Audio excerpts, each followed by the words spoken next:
airport. Magsakay may taxi padulong sa Davao Terminal. Kaya wala na yung P2P para patutag Baguio. Wala pa nato na balaan mo pilay plate ticket, wala pa ticket, pero so far okay na po din nga itong biyahe. Basta ikan mo daw ikan kag Clark International Airport, dili ka i-drop sa taxi 600 yung ibayan nila. Solid North, Genesis, Victory Liner. Magtanong-tanong lang talaga sa local Sige, papunta na kami ng Baguio. 416 po ang iyong pamasahe from Terminal Davao to Baguio City. 3 hours po yung biyahe natin.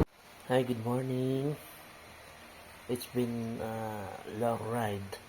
Dumating kami dito 2 a.m. 2 a.m.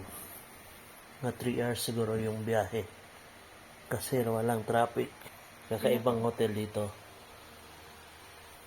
No aircon pero ang lamig pa rin Kala nyo si Derek Ramsey. Si Jake lang to. Okay.